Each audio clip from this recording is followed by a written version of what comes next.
അക്ഷരം പഠിച്ചു തുടങ്ങിയ നാളുകളിൽ വായിക്കാൻ ആരംഭിച്ച ഗ്രന്ഥമാണ് ബൈബിൾ. ഏറെ അടുപ്പമുണ്ടായിരുന്ന അയൽപക്കത്തെ ക്രൈസ്തവ കുടുംബമാണ് ബൈബിൾ തന്നത്. പുതിയ നിയമവും അപ്പോസ്തല പ്രവൃത്തികളും സങ്കീർത്തനങ്ങളും ഉൾപ്പെട്ടതായിരുന്നത്. ബാല്യത്തിൽ തന്നെ ബൈബിളിലെ ഭാഷയും പ്രയോഗങ്ങളുമെല്ലാം ആകർഷണീയമായി അനുഭവപ്പെട്ടിരുന്നു. മത്തായിയുടെയും യോഹന്നാന്റെയും സുവിശേഷങ്ങളൊക്കെ മിക്കവാറും ഹൃദയസ്ഥമാക്കുകയും ചെയ്തു. കുറച്ചു മുതിർന്നപ്പോൾ ബൈബിളിലെ പല വാചകങ്ങളിലെയും അർത്ഥവ്യാപ്തി വിസ്മയിപ്പിക്കുന്നതാണെന്ന് തിരിച്ചറിഞ്ഞു. ഓരോ തവണ വായിക്കുമ്പോഴും ആഴങ്ങളിലേക്കുള്ള പുതിയ വാതിലുകൾ തുറക്കപ്പെടുന്ന അനുഭവം. ഓരോ വരിയും മനുഷ്യത്വത്തിന്റെ മഹാഗാഥയെ വികസിക്കുന്ന കൃതിയാണ് ബൈബിൾ. സ്നേഹം, ദയ, കാരുണ്യം, കരുതൽ, അങ്ങനെ മനുഷ്യനെ മനുഷ്യനാക്കുന്ന ആർദ്ര വികാരങ്ങളാൽ ഓരോ വായനക്കാരനെയും വഴികാട്ടാൻ ബൈബിളിന് കഴിയുന്നു. സാമ്പ്രദായികമായ പല ധാരണകളെയും ബൈബിൾ തിരുത്തി കുറിക്കുന്നു. സ്നേഹത്തെക്കുറിച്ച് ഇന്നോളം രചിക്കപ്പെട്ടതിൽ ഏറ്റവും തിളക്കമാർന്ന വാക്കുകൾ മത്തായിയുടെ സുവിശേഷത്തിലാണെന്ന് നിസ്സംശയം പറയാം.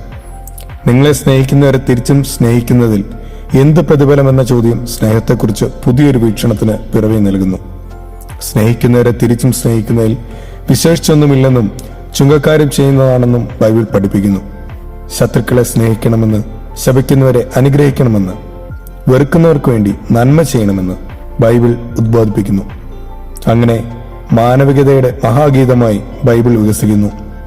ആടുകൾക്ക് വേണ്ടി സ്വജീവിതം ത്യജിക്കാൻ മടിക്കാത്ത നല്ല ഇടയനെക്കുറിച്ച് പറയുമ്പോൾ യോഹന്നാന്റെ സുവിശേഷവും സ്നേഹത്തിന്റെയും സമർപ്പണത്തിന്റെയും ആകാശത്തോളം ഔന്നത്യമാർന്ന മൂല്യങ്ങളെ മുന്നോട്ട് വയ്ക്കുന്നു.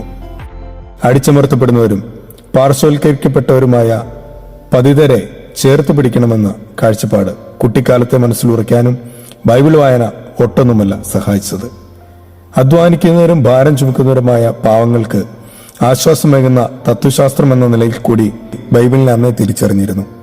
കമ്മ്യൂണിസ്റ്റ് ആശയങ്ങളും ക്രൈസ്തവ ലക്ഷ്യങ്ങളും തമ്മിലുള്ള സാമ്യം ചൂണ്ടിക്കാട്ടിക്കൊണ്ട് ഫ്രാൻസിസ് മാർപ്പാപ്പ അടുത്ത കാലത്ത് നടത്തിയ അഭിപ്രായ പ്രകടനം കേട്ടപ്പോൾ ബാല്യകാലത്തെ ബൈബിൾ വായനയുടെ ഓർമ്മകളാണ് മനസ്സിലെത്തിയത്. യാന്ത്രികമായ ഉരുവിടലുകൾക്കപ്പുറവും ഹൃദയം കൊണ്ടാണ് ബൈബിൾ വായിക്കേണ്ടത്. ഓരോ വരിയിലെയും സാഹോദര്യത്തിന്റെയും സ്നേഹത്തിന്റെയും വെളിച്ചം അപ്പോൾ അനുഭവവേദ്യമാകും.